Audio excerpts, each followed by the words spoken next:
Olá, Furubafãs, tudo bem com vocês? Eu sou a Paty e voltei com mais uma análise dos episódios de Fruits Basket The Final. Hoje nós vamos analisar o episódio 7, mas antes de começar eu já vou pedir para vocês deixarem o seu like, compartilharem esse vídeo com seus amigos e também se inscreverem se ainda não são inscritos. E respondendo a pergunta de uma das inscritas, que agora eu não me recordo o seu nome, desculpa, ela perguntou assim pra mim, se está tendo muita modificação, porque ela estava vendo que algumas pessoas estavam reclamando da adaptação, que estavam deixando a Toru diferente e que a adaptação em si estava diferente e estava irritando alguns fãs. Não está me irritando de certa forma, mas eu fui olhar, porque assim, eu não estou lendo novamente pra eu não tomar spoiler, porque faz tempo que eu li e eu quero ser surpreendida de novo.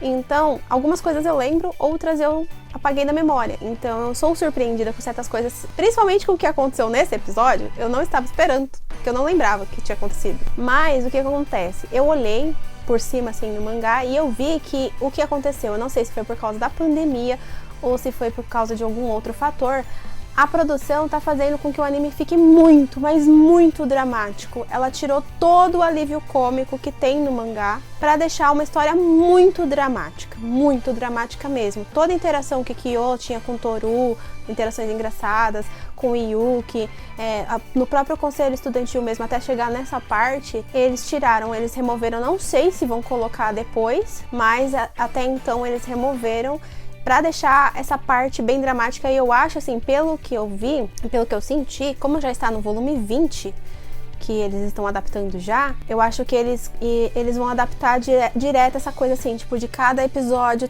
cada um tá perdendo a maldição, e eles estão adaptando essa parte pra deixar uma linha de pensamento, assim, a partir daqui, então agora cada um vai perder o seu animal respectivo, vai perder a sua maldição respectiva, até chegar no clímax final, até chegar na parte final, né, pra gente ver o desfecho da história. Eu tava aqui comentando com o Jean que no começo eu tinha visto com os dubladores americanos que iam ser 2 temporadas de 20 e poucos episódios, né, eu sei, acho que 25 episódios, 24 por aí, e uma temporada de 13. Então, se essa for a temporada de 13 episódios, a gente tem só mais 4, 5, 6, 7, 8, 9, 10, 11, 12, 13, mais 8 episódios até o final. E, pelo que eu vi, eles adaptaram o volume 20 em 2 episódios, no anterior e nesse daqui. Então, eles estão adaptando quase um volume inteiro num episódio só, tirando as coisas que eles removeram para poder dar esse ar de drama, né, esse ar pesado para os episódios. Não sei se eu respondi a sua pergunta, mas é isso. Eu senti que eles estão deixando o Shigure mais vilão do que ele já é. Tipo, a história foi meio diferente do que aconteceu no mangá, a parte da conversa dele com a Toru e com a Rin, mas eles deixaram ele uma pessoa mais disgusting, uma pessoa mais, assim, sabe, do que ele já é. E essa parte da interação com o Kyo e a Toru, e eles interagindo e as outras pessoas vendo essa interação e ela percebendo que ela tá gostando dele, eles também tiraram do anime, infelizmente. E respondendo, ela tomou um tapão mesmo da Kagura e desmaiou, e quando ela acordou, o Kyo estava lá. Também tiraram. É isso. Falando no episódio, então, agora, gente, vamos falar do episódio 7. Ele começa com o Kyo tendo o sonho, né, um sonho com a mãe da Toru, ela falando assim que já que ela, meio que ela perdeu a razão dela pra viver quando Katsuya morreu, ela tinha que viver por alguém, e esse alguém era a Toru. E quando eu vi essa frase, eu não estava ouvindo com áudio, eu achei que era o Kyo que estava falando isso. Já, né, eu vou viver por essa pessoa, pela felicidade dessa pessoa. Só que era a mãe dela falando isso pro Kyo quando ele era criança, né, que ela sempre conversava com ele, aparentemente, quando ele era criança, né, que a gente sempre tem memória dele com ela quando ele é criança. E aí ela fala assim que ela vai viver pela Toru, né, que ela tem um ser humaninho que precisa dela. Então, depois de todos os contratempos que aconteceu, dela quase perder a guarda da menina, porque a gente sabe que teve um período que ela abandonou a Toru, ela finalmente, né, ela despertou, né, acho que com a Toru fingindo não, copiando o pai dela.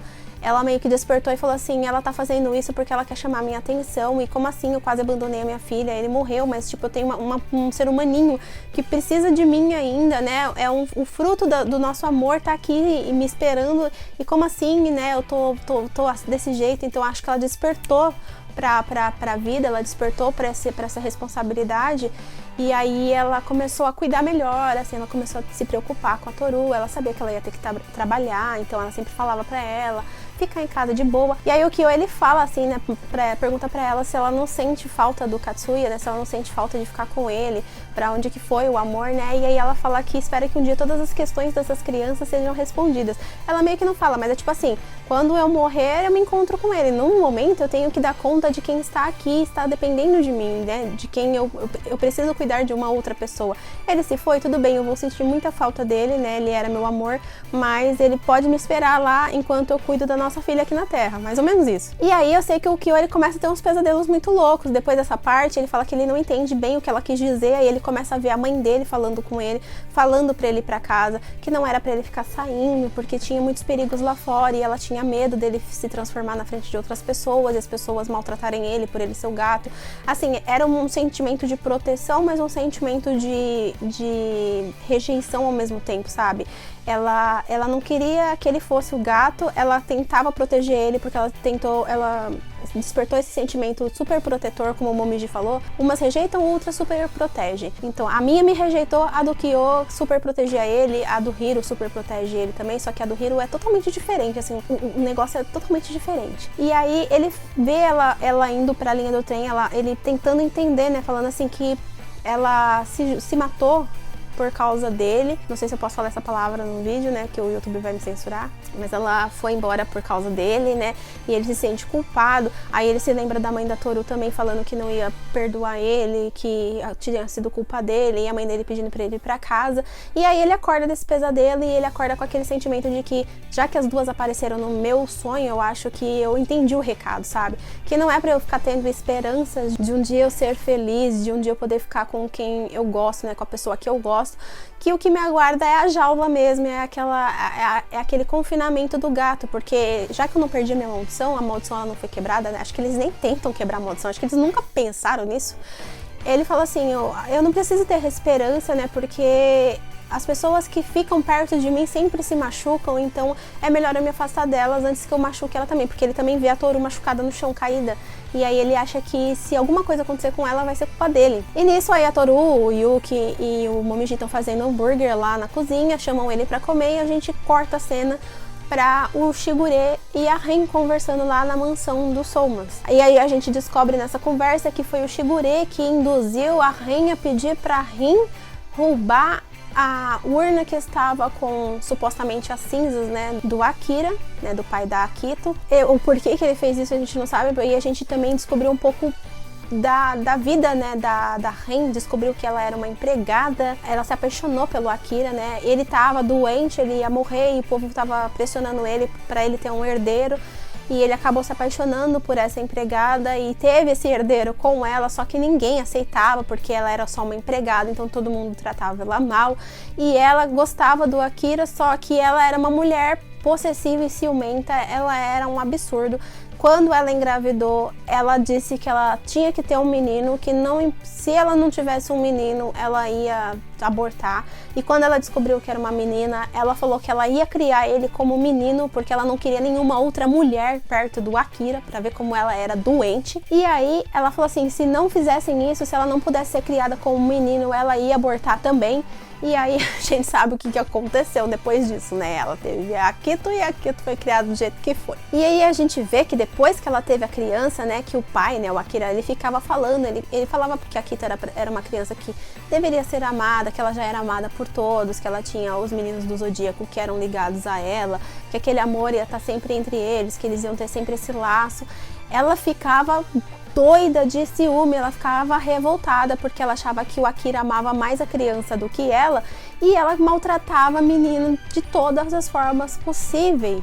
Aí você fala, agora a gente entende porque que a Akito é desse jeito, mas não é bem assim. A Akito, ela tem escolhas, né, a partir do momento... Eu sei que ela foi criada num ambiente de pessoas extremamente perturbadas, porque todo mundo, sem exceção, naquela mansão, são perturbadas, são pessoas com problemas, porque as governantas não gostavam da Rin, tratavam ela mal.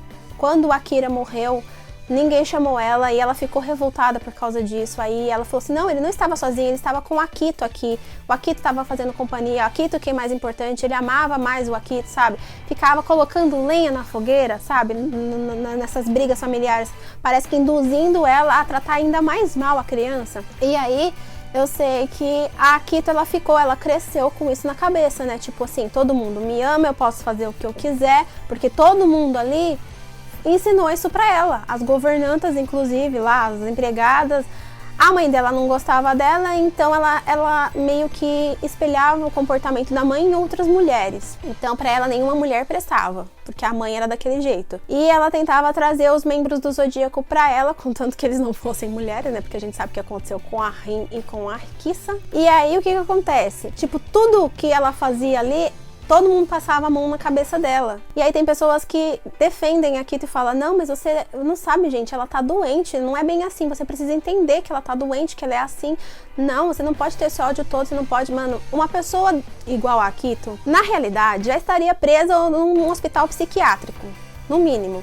Mas ali eu acho que tudo é muito estranho, porque o Hattori mesmo, por ser médico, ele percebe que ela é desse jeito, ele passa a mão na cabeça dela, ele encobre os erros dela e não faz o encaminhamento dela para um psiquiatra. Porque a gente sabe que ela tem problemas psiquiátricos, a gente sabe que ela tem diversos problemas, ela precisa falar com um psicólogo, ela precisa falar com um psiquiatra, ela precisa tomar remédio. Só que ninguém faz isso. E aí acaba desencadeando diversas coisas que aconteceram durante tudo que aconteceu. E aí o que aconteceu? As governantas, depois que o Akira morreu, deu pra Akito uma urna falando que tava a alma do pai dela ali dentro, que a alma dele pertencia a Akito, que ele estaria sempre com ela. Ele não prometeu estar sempre com você?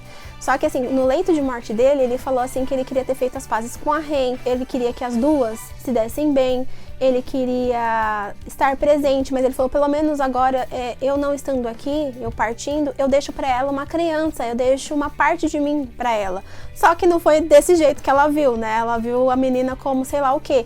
E aí, quando ela deu essa urna pra Akito, a bicha ficou louca, porque ela falou assim que tudo do Akira pertencia a ela e não a filha dela. E aí, por isso que ela fica com esse jogo psicológico com a filha, querendo que ela, assim, sabe, tentando destruir ela porque ela não gosta da menina. Ela não gosta dela porque, pelo simples fato dela ter sido filha do amor da vida dela e ele ter amado ela também, sabe? É tipo uma pessoa... Não sei explicar, gente. Ai... E aí eu sei que ela pega e começa a se insinuar pro Shigure, fala que ele quer ela, isso e aquilo, que ele fica com os mesmos olhares pra ela e tal. E aí ele fala, não, eu tô aqui imaginando se a Akito fosse criada como uma mulher, se ela teria, assim, se ela seria igual a você, né, teria os mesmos charmes que você. Ficou imaginando ela de cabelo comprido, né, se ela teria puxado a mãe. E aí aquilo deixa ela, assim, tipo, possessa da vida, né. E aí o que acontece? Depois que o Shigure vai embora, ela vai tirar satisfação com a filha. Foi a gota d'água pra ela, o desdém do Shigure, e aí ela foi lá com uma faca na mão, os governantes tudo correndo atrás. Não, você não pode entrar aí e tal. E ela fala, me dá, tudo do Akira é meu, eu quero que você me dê a tal da urna. E a gente vê que a Akito, ela tava segurando, antes disso a gente vê a Akito segurando essa urna, falando que desde quando tudo tinha mudado, desde quando a vida dela tinha mudado, né? Os laços que ela tinha estavam se quebrando, né? E tinham dito pra ela que aquilo era imutável e ela não sabia como que ela ia lidar com isso.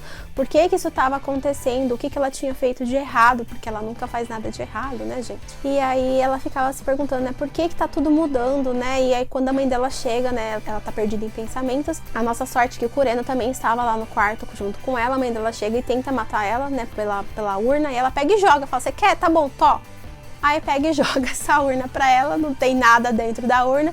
E aí mostra essa cena da mulher falando que era a alma do Akira. Ela fala assim, você quer? Pode ficar, né? E aí eu sei que a Akito, ela pega e vai embora, né? A mãe dela fica lá, tipo, não entendendo nada, porque que o negócio tava vazio, porque eu acho que ela tava pensando que tinham as cinzas dele lá, ou algum objeto importante dentro dessa urna. E aí a Akito pega e sai correndo. Só que antes disso, a Akito, ela pega essa faca do chão que a mãe dela trouxe e tenta matar a mãe, só que no momento que ela vai esfaquear a mãe dela, mais um laço se quebra. Aí você fala, mas alguém perdeu a maldição. Quem foi dessa vez? Foi o Hiro, que estava lá com a sua irmãzinha. E aí ele sente essa quebra desse laço, né? Ele sente a maldição indo embora. Aí ele pega a irmãzinha no colo, né, porque ele nunca tinha pegado ela no colo por medo de se transformar. Ele pega ela no colo, aí a mãe deles chega na sala e vê ele carregando a irmãzinha e já, tipo, já entende o que aconteceu, né? E ela simplesmente só abraça ele, assim, né? E conforta ela, falando, eu sei que você ficou muito tempo, né, com isso, com você, eu sei que despedidas são dolorosas, então você pode chorar, né, pode ficar triste.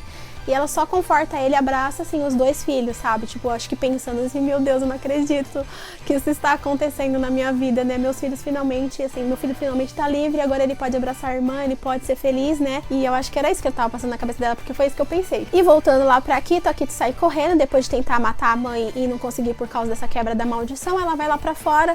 E aí ela fala, né, por que tá acontecendo isso, né, por que os laços estão indo embora. Aí o Kureno pergunta pra ela sobre a urna e ela fala que ela acreditava e não acreditava, porque ela via, assim, ela falou assim que ela recebeu, ela abriu a urna e viu que não tinha nada dentro, só que ela ficou pensando, será que tem uma alma aqui mesmo? Será que as almas são invisíveis, sabe? Tipo, não tem como você falar que não tem nada se você acredita, assim, você não sabe se a alma da pessoa é transparente ou é cor-de-rosa ou é colorida ou tem sei lá o que, ou é uma fumaça. Então ela ficava sempre pensando, né? Será que tem alguma coisa aqui dentro? Será que tem a alma dele aqui dentro mesmo? E eu ficava me apegando a isso, por isso que eu não joguei essa caixa fora, né? E aí ela falou assim, mas agora eu só sei viver desse jeito, né? Eu não sei mais o que fazer. E aí o Kureno pega e fala pra ela, né, por que a gente não vai embora, né, por que você não vai embora? É só você aprender o que você não sabe, é só você aprender. A gente pode ir embora daqui, ficar longe dessas pessoas, ficar longe do Soma, sabe? Sumir e desaparecer de uma maneira que tava dando a entender que ele ia com ela, sabe? É muito estranho. E aí ela fica nervosa porque ela fala que agora que ele vinha com essa história, por que ele não tentou ir embora com ela antes? Por que ele não tentou tirar ela dali antes? Por que ele abraçou ela? Por que ele ficou com ela em vez de empurrar, né? Em vez de se afastar dela, né? Já que a maldição dele tinha acabado, por que ele não se afastou para ela tentar entender algumas coisas, sabe? Ou explicar pra ela o que estava acontecendo. E eu sei que ela simplesmente... Ela falou assim, agora você quer me abandonar? Agora que você me deu esse sentimento, você quer me abandonar? Você ficou comigo por dó e agora você quer me abandonar. E ela foi lá e esfaqueou o Kureno nas costas. Não sei como ele ficou de pé ainda, né? Eu acho que não foi bem nas costas, deve ter sido assim no flanco aqui, assim, né? Mas ela esfaqueou ele, saiu correndo e falou que era pra ele pagar com a morte dele, né? Essa coisa que ele tinha feito com ela. E aí a gente vê o Kureno desmaiando, né, no chão, né? Mandando as pessoas irem atrás da Akito. Porque, não sei se é porque medo dela ferir uma outra pessoa, medo dela se ferir ou medo de, não sei.